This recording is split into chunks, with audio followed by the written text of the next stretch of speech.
Right. Buka Alkitab kita sama-sama. Hari ini kita mulai masuk pada pembahasan yang baru dan serial khotbah baru kita, yaitu 33 kesamaan pengajaran dasar Yesus dengan Paulus. Karena hari-hari ini ada banyak serangan kepada iman Kristen kita bahwa orang Kristen bukan ikut Yesus tapi ikut Paulus. Yesus memulai pelayanannya dengan dibaptis. Seorang yang mengikut Yesus harus mulai kehidupan barunya dengan dibaptis. Jelas saudara? Iya kan? Jadi kita nggak usah minder dan berkata, waduh Yesus disunat, kita nggak harus disunat. Lalu Yesus sembayangnya sujud, kita nggak harus sembayangnya sujud meskipun kadangkala kita juga sujud. Lalu Yesus matinya di kafan, kita matinya di peti. Lalu ada hal-hal yang aneh-aneh gitu saudara-saudara. Dan saudaraku yang kasih dalam Tuhan, yang dibahas seringkali adalah ajaran Yahudi. Karena yang namanya disunat, yang namanya sujud, yang namanya kain kafan, semua itu adalah ajaran Yahudi. Jadi kalau kemudian ada yang ikut, ya kan?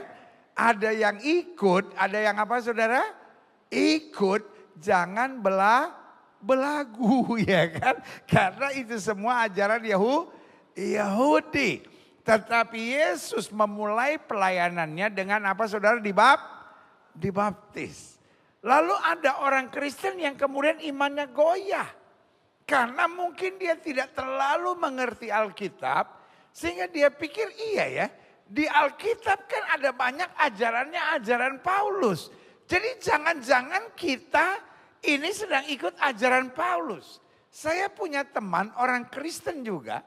Dan dia bilang sama saya, pendeta boleh nggak kalau khotbah jangan khotbahkan Paulus? Saya bilang maksudnya apa? Saya bilang Bapak ini sebetulnya Paulus salah apa sama Bapak sampai dendam banget sama Paulus? Karena ada aliran Kristen sekarang yang juga anti Paulus saudara-saudara.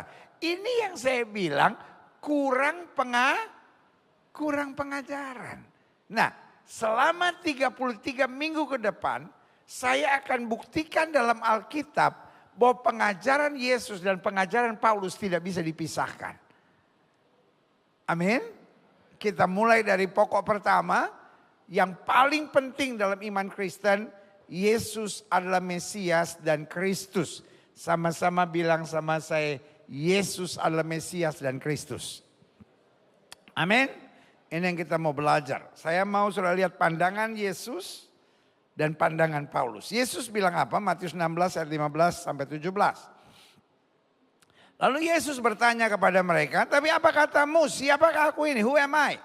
Maka jawab Simon Petrus, engkau adalah Mesias, anak Allah yang hidup. Kata Yesus kepadanya, berbahagialah engkau Simon bin Yunus, sebab bukan manusia yang menyatakan itu kepadamu, melainkan Bapakku yang di sorga. Berarti Yesus mengiyakan bahwa dia adalah apa saudara?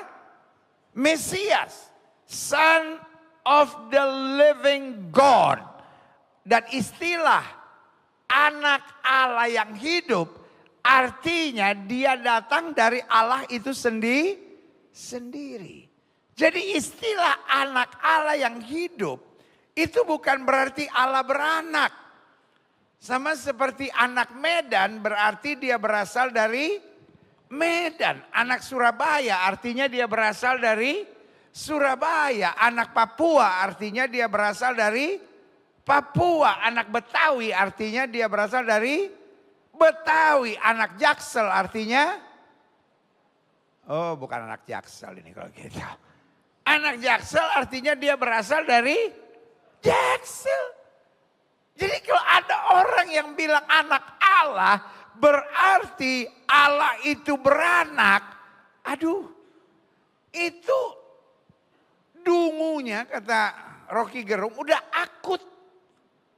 Karena anak Allah artinya dia berasal dari Allah. You are the Messiah, Son of the living God. Amin. Klik. Jelas saya sampai sini ya. Ayat 20. Lalu Yesus melarang murid-muridnya supaya jangan memberitahukan kepada siapapun bahwa ia adalah Mesias. Kenapa? Karena Yesus tidak mau ini seperti intimidasi kepada orang-orangnya. Kalau saudara tanya sama saya, maksudnya apa pendeta? Waktu Petrus bilang, "You are the Messiah, Son of the living God." Yesus bilang apa? Bukan manusia yang menyatakan itu kepadamu, tetapi ini gara-gara pagi hujan jadi begini nih. Asih. Bukan manusia yang menyatakan itu kepadamu, tapi Bapakku yang di surga. Jadi Yesus mau orang memahami dia sebagai Mesias, sebagai pewahyuan. Sama-sama bilang sama saya pewahyuan. Yesus gak mau hanya karena mereka sembuh. Lalu murid-murid bilang makanya percaya dia itu Mesias. Jadi seperti intimidasi. Jadi seperti pertukaran. Karena kamu sudah sembuh, kamu harus akui bahwa dia Mesias. Tapi yang Yesus mau, karena dia belum bangkit, Yesus mau pewahyuan Bapa sendiri mereka memahaminya. Kira-kira sampai di sini jelas? Inti pengajaran Yesus, He is the Messiah. Yesus adalah Mesias. Klik. Aha. Yohanes 4 ayat 25 sampai 26. Jawab perempuan itu kepadanya, perempuan Samaria. Aku tahu bahwa Mesias akan datang yang disebut juga Kristus. Apabila ia datang, ia akan memberikan segala sesuatu kepada kami. Kata Yesus kepadanya apa? Aku juga datang menunggu dia. Enggak. Yesus bilang apa? Akulah dia yang sedang berkata-kata dengan engkau. Jadi Yesus declare kepada wanita Samaria ini, I am the Messiah and I am the Christ. Akulah Mesias dan akulah Kristus. Aku akan memberitakan segala sesuatu kepada kamu. Klik. Aha. Nah sekarang kita lihat Paulus. Apakah Paulus menyangkal Yesus sebagai Mesias? Kisah Rasul 18 ayat 5. Ketika Silas dan Timotius datang dari Makedonia, Paulus dengan sepenuhnya dapat memberitakan firman, di mana ia memberi kesaksian kepada orang-orang Yahudi bahwa Yesus adalah Mesias. Kenapa buat orang Yahudi? Karena orang Yahudi menantikan Mesias. Sampai hari ini ada bagian yang dianggap tersuci buat orang Yahudi, yaitu Western Wall. Orang Amerika menyebutnya Wailing Wall atau tembok ratapan. Tapi orang Yahudi menyebutnya kotel. Kotel artinya tembok. Kenapa orang Amerika menyebutnya tembok ratapan? Jadi kalau tanya sama orang Yahudi tembok ratapan dia nggak ngerti. Karena buat orang Yahudi namanya hanya kotel. Yaitu tembok. Dan itu bukan tembok bait Allah, tapi itu adalah tembok fondasinya bait Allah. Saya ulangi sekali lagi ya. Bait Allah sudah diruntuhkan. Yesus bilang tidak ada batu terletak di atas batu lainnya. Jadi tembok yang kita lihat sekarang, kalau saudara satu saat dapat berangkat ke tanah perjanjian, maka tembok barat itu, atau kotel, atau Western Wall, atau buat orang Amerika Wailing Wall, itu bukan tembok bait Allah, tapi itu adalah tembok fondasi dari bait Allah. Orang Amerika menyebutnya Wailing Wall karena melihat orang Yahudi sedang meratap. Apa yang dia ratapi? Satu, ampuni dosa kami. Karena bangunan terdahsyat yang bernama Bait Allah ini bisa runtuh. Pasti karena dosa. Yang kedua, Tuhan kirimlah Mesias. Karena sekarang di tempat yang harusnya ada bait suci, Yesus bilang ada pembinasa keji di situ. Kan Yesus bilang, kalau pembinasa keji sudah berdiri di tempat kudus, makanya doa mereka, Tuhan, kirimkanlah Mesias. Karena sekarang di tempat kudus kami, kata Yesus, ada pembinasa keji. Dan yang ketiga, Tuhan, kami yakin kalau Mesias datang, dia akan membangun bait Allah yang ketiga. Tapi saudaraku yang kekasih dalam Tuhan, kalau saudara tanya sama saya, bait Allah ketiga akan dibangun atau tidak? Jawaban saya tidak. Saya mungkin salah satu pendeta yang agak aneh sedikit. Banyak pendeta percaya bahwa Yesus akan membangun bait Allah ketiga. Atau bait Allah ketiga akan dibangun. Tapi yang saya percaya, kalau Yesus datang kembali, dia nggak akan bangun batu, bata, dan semen. Setuju? Bait Allah yang ketiga, kata Paulus, itu kemah yang akan dibongkar.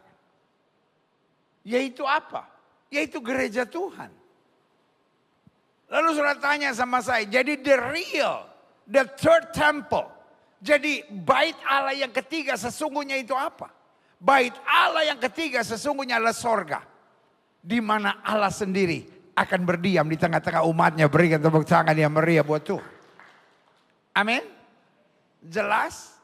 Jadi gereja kita, gereja Bethel Indonesia Global Fellowship Center, bukan kumpulan orang-orang yang sedang mendoakan supaya bait Allah ketiga datang atau terbangun. Tapi kita adalah kumpulan orang-orang yang siap menantikan Yesus datang. Dan dialah Sang Mesias yang sejati.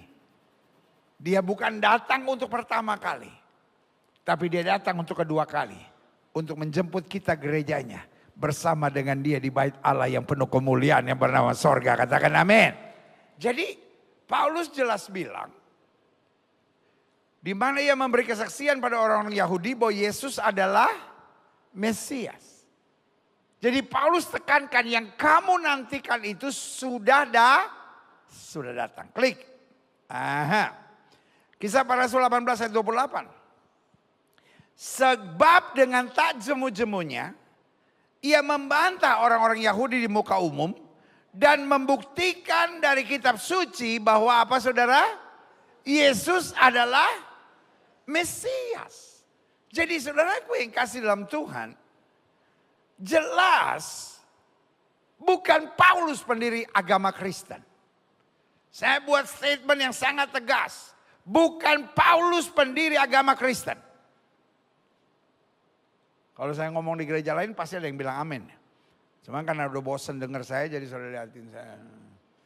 Saya buat pernyataan yang tegas. Bukan Paulus yang mendirikan agama Kristen. Amin.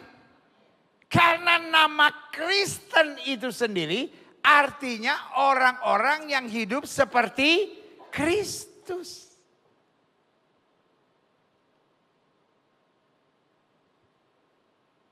Dan istilah Nasrani, kalau orang Ibrani bilang Notsrim. Notsrim itu sebetulnya adalah sindiran. Saya ingat nggak Bartolomeus pernah bilang begini. Mana ada yang baik yang datang dari Nazaret. Betul saudara? Mana ada yang baik yang datang. Maksud saya Nathanael. Nathanael yang dari Kana pernah bilang begini. Mana ada yang baik yang datang dari Nazaret. Karena Nazaret waktu itu adalah kampung kecil yang miskin. Sebagai ejekannya, sebagai sindirannya.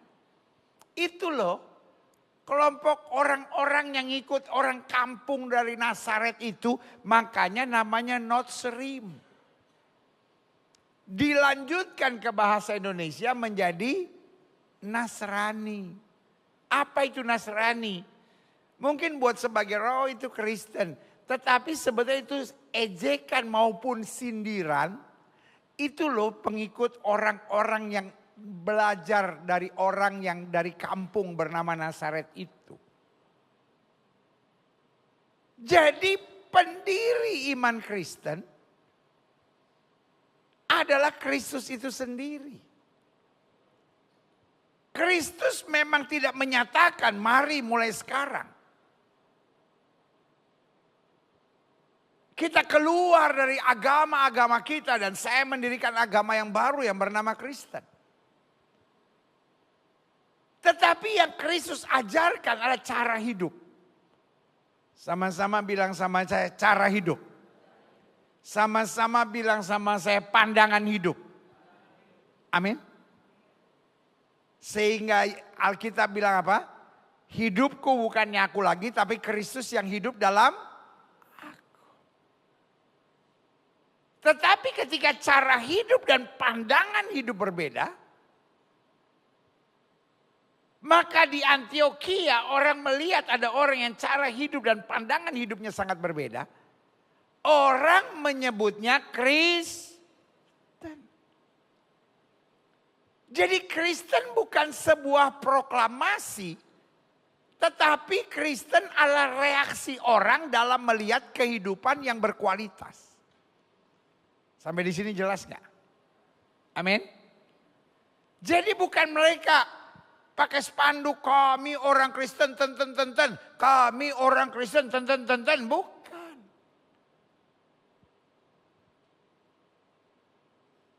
Tetapi nggak bisa dibilang Paulus pendiri agama Kristen. Karena Paulus memberitakan Yesus adalah Mesias. Makanya apakah ada orang Kristen di Israel? Jawabannya tidak ada. Orang Kristen di Israel adalah para pendatang. Tetapi apakah ada orang percaya Yesus di Israel? Mulai bertumbuh. Tetapi mereka tidak disebut Kristen. Ada istilah orang-orang Yahudi. If you are Jew, you have to be Jewish. Kalau kamu Yahudi, kamu harus beragama Yahudi. If you are Jew, you have to be Jewish. Kalau kita percaya Yesus gimana dong? Mereka disebut Messianic Jew. Messianic Jew adalah orang-orang Yahudi yang percaya Yesus. Lalu kalau kita tanya, apakah Messianic Jew mazhab yang diakui di Israel? Kalau saya tanya sama orang Yahudi akan berkata, Messianic Jew is a strange Jew but still Jew. Messianic Jew adalah orang-orang Yahudi yang aneh, tetapi tetap Yahudi. Once they are Christian, they are not Jew anymore. Waktu mereka jadi Kristen, mereka tidak akan menjadi orang Yahudi lagi. Jelas ya kira-kira ya. Nah, karena itu Paulus beritahukan kepada mereka bahwa Yesus adalah Mesias. Jadi saya mau sudah ngerti segala pokoknya. Klik. Aha. Maksud utama Injil dicatat sebetulnya sangatlah jelas. Kenapa? Coba lihat ayat ini. Yohanes 20 ayat 31 bilang begini. Kita baca sama-sama ya. 1, 2, 3. Tetapi semua yang tercantum di sini telah dicatat. Supaya kamu percaya bahwa Yesuslah Mesias, Anak Allah. Dan supaya kamu oleh imanmu memperoleh hidup dalam namanya. Jadi tujuan Injil, the end of the day, supaya kita sadar Yesus adalah Mesias. Tujuan Injil bukan supaya kita jadi orang baik.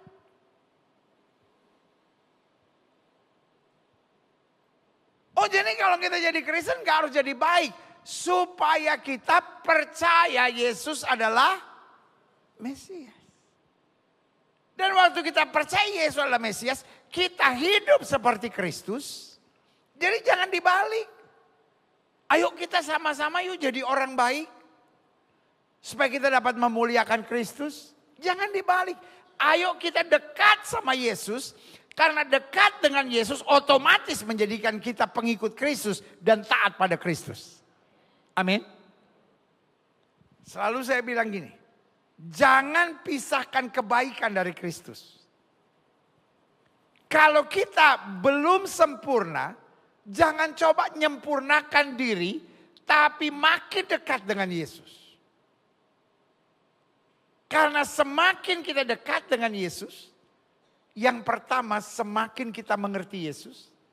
Yang kedua semakin serupa dengan Kristus. Dan semakin menerima kuasa dari Kristus. Kalau saudara tanya sama saya, kenapa ya? Saya kok udah dekat sama Kristus tapi masih jatuh bangun. Masih gampang ikut dunia. Jawaban saya sederhana, setan membuat pikiran kita pikir kita dekat dengan Yesus. Tapi sebetulnya kita masih satu kaki dekat Yesus, satu kaki masih mencintai dunia. Makanya Alkitab bilang kalau kita masih cinta dunia, kasih akan Bapa tidak sempurna. Percaya Yesus adalah Mesias, artinya Yesus anak Allah. Anak Allah adalah sebutan. Jadi anak Allah bukan berarti dia anak Allah. Anak Allah berarti sebutan bahwa dia berasal dari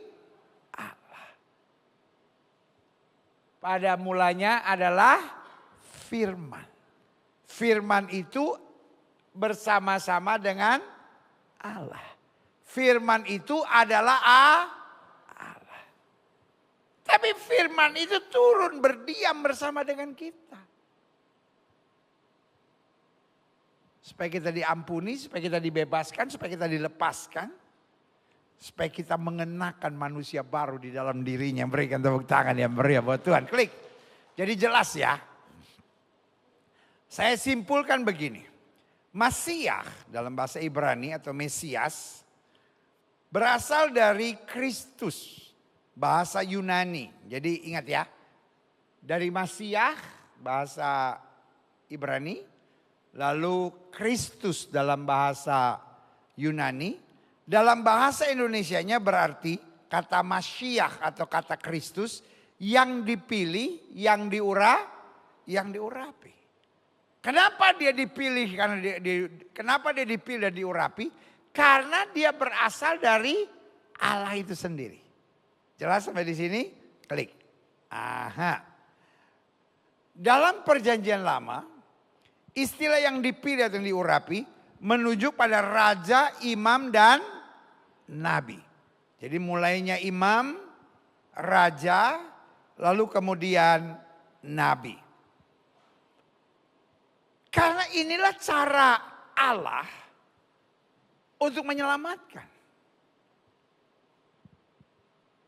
Dari pertama kali manusia jatuh dalam dosa. Yang ada di hatinya Allah adalah mengampuni. Yang ada di hatinya Allah apa saudara? Yang ada di hatinya Allah adalah apa saudara? Kalau anak saudara salah. Yang pertama ada dalam hati saudara apa saudara? Ada nggak kalau anak saudara salah? Gue pengen gampar, gue pengen injek-injek. Nggak ada. Tetapi pertanyaannya. Apakah saudara langsung ampuni? Tidak. Saudara akan tegur dulu. Karena intinya apa? Saudara tidak mau dia ulangi kesalahan yang sama. Itulah Tuhan kita. Dia Allah yang adil. He is a justice God. Keadilannya menuntut harus menghukum. Tapi dia Bapa yang baik. Sebagai Bapa yang baik, kerinduannya untuk menyelamatkan. Jelas nggak sampai di sini? Halo? Karena itu waktu manusia jatuh dalam dosa, Kejadian 3 ayat 15 bilang, keturunan perempuan ini akan menghancurkan kepala ular. Dan ular itu akan menghancurkan tumitnya. Dan itulah peristiwa salib. Jadi ketika manusia jatuh dalam dosa, yang ada di hatinya Allah adalah how to save them. Karena bukan kematian orang fasik yang dikehendakinya, tapi pertobatannya. Jelas saudara? Tetapi bagaimana Allah menyelamatkan? Allah memakai imam. Dengan peraturan-peraturannya. Dengan korban-korbannya. Imam ditolak. Mereka memilih raja. Raja Tuhan pakai. Tuhan urapi. Tapi raja juga makin menjauh dari Tuhan. Tuhan pilih nabi-nabinya. To warn them. Untuk mengingatkan mereka. Tapi kemudian nabi-nabinya Tuhan tidak lagi didengarkan. Jalan terakhir Tuhan. Apa saudara? Sama-sama bilang sama saya, jalan terakhir Tuhan. Apa saudara? Sama-sama bilang sama saya, jalan terakhirnya Tuhan. Allah turun sendiri. Kalau sampai bos yang turun tangan, itu artinya sudah jalan yang terakhir.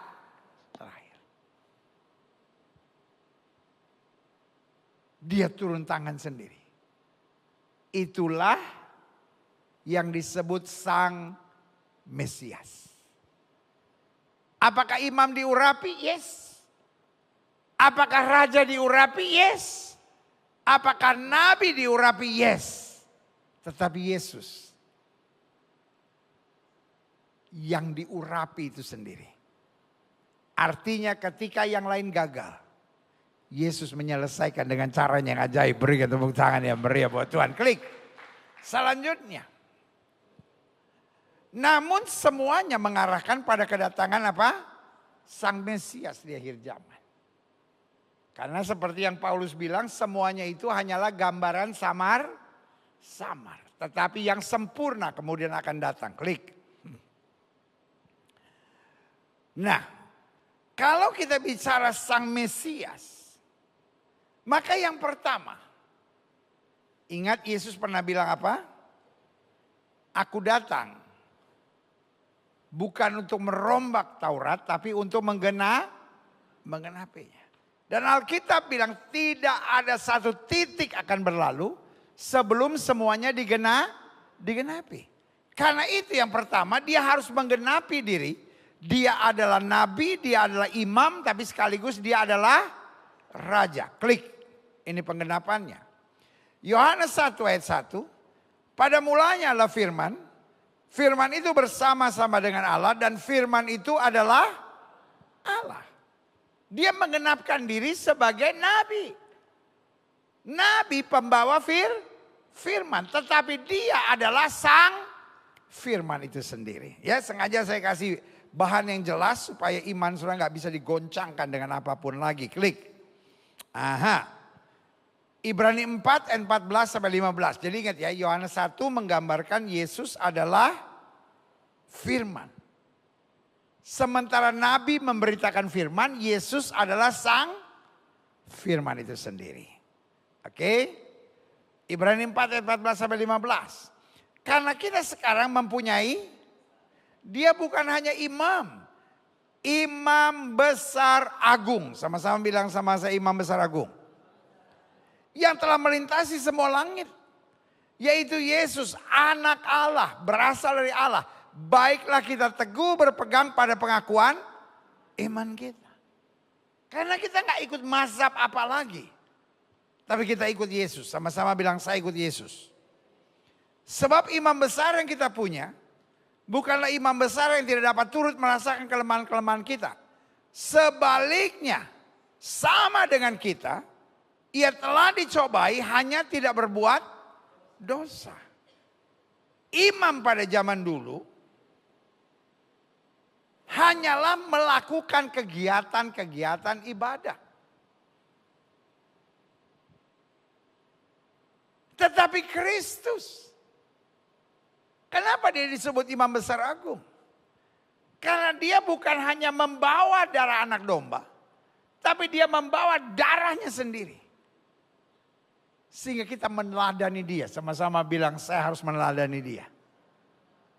Saudara-saudara yang di rumah ketik live chat saudara, saya harus meneladani dia. Jadi jelas di sini ya. Kalau ada tuduhan Paulus adalah pendiri agama Kristen, itu orang gak tahu minum di mana, maboknya di depan kamera, saudara-saudara. Karena Christianity, the center is Christ. Sama-sama bilang pusat iman Kristen adalah Kristus. Sama-sama bilang pusat iman Kristen adalah Kristus. Siapa Paulus? Paulus menyatakan, mengajarkan, mengarahkan bahwa Yesus adalah Mesias. Allah itu sendiri.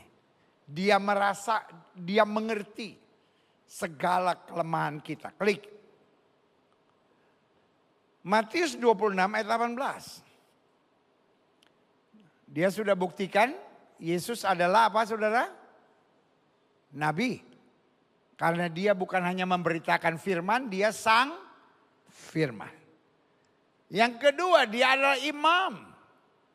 Dan dia imam besar agung yang bukan hanya membawa darah anak domba, tetapi membawa darahnya sendiri. Sekarang Matius 28 ayat 18. Yesus mendekati mereka dan berkata, kepadaku telah diberikan segala kuasa di sorga dan di bumi. Segala kuasa artinya dia yang adalah raja. Raja hanya berkuasa untuk season tertentu. Di wilayah tertentu. Jadi waktunya terbatas, wilayahnya terbatas. Tapi kenapa saya menyebut Yesus raja di atas segala raja?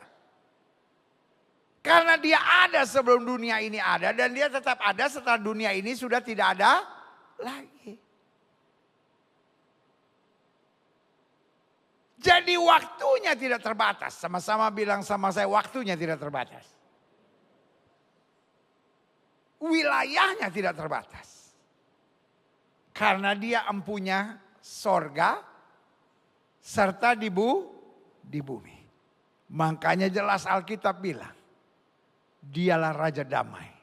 Damai sejahtera yang kuberikan kepadamu tidak seperti yang dunia berikan. 2026 kita nggak tahu apa yang akan terjadi. Tapi doa saya setiap jemaat yang olehnya Tuhan percayakan saya gembalakan selalu hidup dalam damai sejahtera. Selalu hidup berkemenangan. Karena Yesus yang adalah Raja yang kekal menjamin segalanya buat kita. Amin. Klik. Selanjutnya. Sang Mesias artinya apa?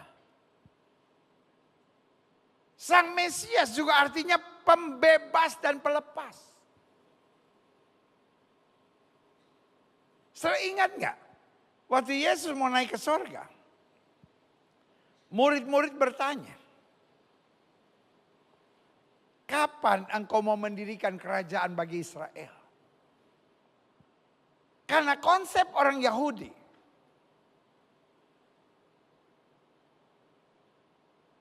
Yesus akan menjadi pembebas dan pelepas. Tetapi konsep mereka, konsep fisik. Yesus menjadi pembebas dan pelepas dari Romawi. Makanya waktu Yesus masuk kota Yerusalem. Orang-orang Yahudi berteriak. Hosana, Hosana, diberkati dia yang datang dalam nama Tuhan. Apa itu Hosana?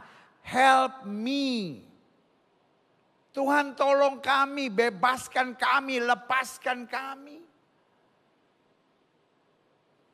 Makanya kenapa murid-murid Yesus meninggalkan Yesus? Waktu Yesus ditangkap. Kenapa 2 orang Emmaus kecewa keluar dari Yerusalem? Kami pikir tadinya dia yang akan menjadi harapan untuk melepaskan bangsa kami.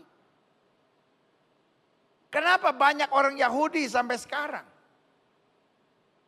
Kalau kita ajak berdebat atau kita ajak diskusi, bukankah Yesus sudah menggenapkan seluruh nubuatan tentang Mesias? Jawaban mereka, some of them. Artinya cukup banyak yang sudah digenapi. But the real Messiah menurut mereka akan menggenapi semuanya. Karena konsep berpikir mereka tetap membebaskan dari Romawi waktu itu. Mereka tidak bisa mengerti Mesias harus menderita. Tetapi Yesus membebaskan dari ikatan yang lebih besar dari apapun, yaitu dosa. Barang siapa yang percaya tidak binasa, melainkan beroleh hidup yang kekal, berikan tepuk tangan yang meriah buat Tuhan. Coba lihat ayat ini. Klik. Kisah para Rasul 13, 37 sampai 39. Tetapi Yesus yang dibangkitkan Allah tidak demikian. Jadi ketahuilah hai saudara-saudara, oleh karena dialah maka diberitakan kepada kamu apa saudara? Pengampunan dosa. Karena Yesus sadar. Yang namanya penjajahan come and go. But sin stays. Indonesia pernah dijajah Portugis. Indonesia pernah dijajah Belanda. Indonesia pernah dijajah oleh Jepang. Pertanyaan saya, Indonesia udah merdeka belum? Indonesia sekarang masih dijajah enggak? Ngerinya kalau dijajah bangsa sendiri. Tapi saya nggak boleh kemana-mana lah, nanti viral lagi. Karena penjajahan itu come and go. Betul saudara? Tetapi ada satu yang stays. Sin. Dosa. Dosa yang mengakibatkan kesombongan. Dosa yang mengakibatkan perzinahan. Dosa yang mengakibatkan kerakusan. Dosa yang mengakibatkan ketamakan. Dosa yang mengakibatkan keserakahan. Dosa yang mengakibatkan keegoisan. Dan concern Yesus, kepedulian Yesus, bukan pada sesuatu yang sementara tapi yang kekal. Karena yang sementara akan berlalu. Tetapi yang kekal hanya darah Yesus yang bisa menyelesaikannya. Haleluya. Amin. Makanya ayat yang ke-39 dikatakan di dalam dialah setiap orang yang percaya memperoleh apa saudara? Pembebasan dari segala dosa yang tidak dapat kamu peroleh dari apa? Hukum Musa, hukum agama manapun. Jesus is the one and only. Yesus adalah satu-satunya. Klik. Aha. Yang ketiga, pandangan Mesias apa sih? Dia harus menggenapkan nabi, iman, dan raja. Ya kan? Tapi dia juga harus menjadi pembebas dan pelepas. Tapi bukan secara politik, tapi secara kejiwaan manusia yang terbelenggu. Tapi yang ketiga, dia harus menjamin kepastian. Makanya kan murid-murid bertanya, kapan kau memulihkan kerajaan bagi Israel? Makanya penjahat di samping Yesus bilang, if you are the Messiah, jika engkau anak Allah, buktikan, turun dari salib itu, selamatkan dirimu dan selamatkan kami. Dengan lain kata, dia berteriak, kalau kamu gak bisa kasih kepastian buat diri kamu, bagaimana kamu bisa beri kepastian buat saya? Coba lihat ayat ini. Filipi 2 ayat 10 sampai 11. Supaya dalam nama Yesus bertekuk lutut segala yang ada di langit, yang ada di atas bumi, dan yang ada di bawah bumi. Dan segala lidah mengaku Yesus Kristus adalah Tuhan bagi kemuliaan Allah Bapa. Sama-sama bilang sama saya, kepastian. Ada saatnya orang Kristen disikat, diserang, dipersulit. Untung KUHP yang baru. Merusak salib, merusak mimbar, membakar Alkitab, hukumannya 1 tahun. Menghancurkan gereja, hukumannya 5 tahun. Hebat juga Indonesia, ada kemajuan, saudara. Nanti kita lihat aja pelaksanaannya bagaimana. Tetapi saya mau bilang, mau bagaimanapun hukumnya, anak Tuhan tetap melalui tekanan. Tapi satu hal yang kita tahu, saat ini orang boleh bilang Kristen minoritas. Ya, kita kaum minoritas, kita kaum minoritas. Tetapi di sorga kita kaum mayoritas. Karena setiap lutut harus bertelut, setiap lidah pasti mengaku Yesus Kristus adalah Tuhan dan Raja. Haleluya, klik. Aha. Yohanes 3 ayat 16, karena begitu besar kasih Allah dunia ini, sehingga telah mengaruniakan anak yang tunggal supaya setiap orang yang percaya kepadanya, apa saudara? Tidak binasa, melainkan ikut Yesus kita punya kepastian. Sama-sama bilang ikut Yesus saya punya kepastian. Saudara yang ada di rumah ketika live chat saudara, ikut Yesus saya punya kepastian. Kepastian pertama, saya pasti masuk surga. Kalau saya setia. Jangan bilang orang Kristen pasti masuk surga, tidak. Orang yang bertahan sampai kesudahannya, orang yang setia, orang yang bertobat sungguh-sungguh pasti masuk surga. Yang kedua, dosa kita pasti diampuni. Yang ketiga, doa kita pasti dijawab. Tidak dijawab seperti yang saya mau, tapi Tuhan jawab persis seperti apa yang diharapkan. Apalagi kepastian kita. Bahwa dia pasti menyertai kita. Pasti menyertai bukan berarti gak ada tantangan. Pasti menyertai artinya mengingatkan kita. Bahwa kita tetap harus setia kepadanya. Dan yang selanjutnya kepastian apa? Bahwa pencobaan yang kita hadapi tidak pernah melebihi kemampuan kita. Selama kita bertahan sampai akhir, kita akan memperoleh mahkota kemuliaannya. Wow, haleluya. Yang terakhir, klik. Saya undang pemain musik maju ke depan. Namun semuanya mengarahkan pada kedatangan Sang Mesias akhir zaman. Ciri Mesias yang pertama, dia harus menggenapi sebagai nabi, imam, dan raja. Yesus menggenapinya. Menjadi pembebas dan pelepas, Yesus menggenapinya. Bukan secara politik, tetapi secara kejiwaan. Dosa kita diampuni. Yang ketiga, menjamin kepastian bagi yang percaya. Dosa kita diampuni. Sorga disediakan. Doa dijawab. Dia sertai kita sampai kesudahan alam. Dan yang keempat, dia harus membawa jawaban sepanjang abad. Yang tidak dapat dijawab oleh agama. Makanya selalu saya bilang, orang makin modern akan meninggalkan agama. Orang makin modern akan makin meninggalkan agama.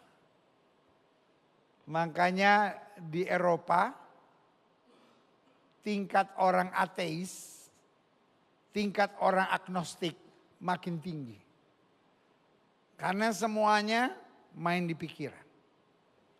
Tetapi saya harus jujur juga akui, orang makin modern tingkat stresnya makin tinggi. Saudara setuju? Orang sekarang banyak yang stres nggak? Pak, istri Bapak stres nggak Pak? Nah itu dia. Bu, mertua stres? Sangat pendeta, udah kepukul di otak dia pendeta. Bu, suami stres bu?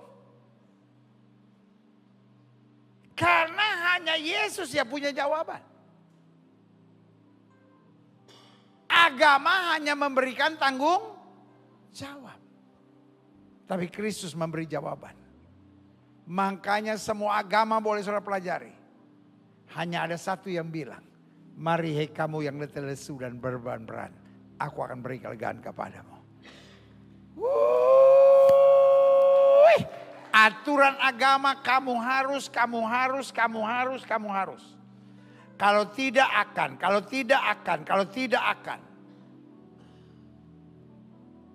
Tetapi iman Kristen berkata, berserulah kepadaku, maka aku akan menyaut kepadamu. Apa yang kau tak mampu kerjakan, Kristus yang akan berperang ganti kamu. Berikan tepuk tangan yang meriah buat Tuhan. Klik. Roma 5 ayat 17. Sebab, jika oleh dosa satu orang, maut telah berkuasa oleh satu orang itu, maka lebih benar lagi mereka yang telah menerima kelimpahan kasih karunia dan anugerah kebenaran.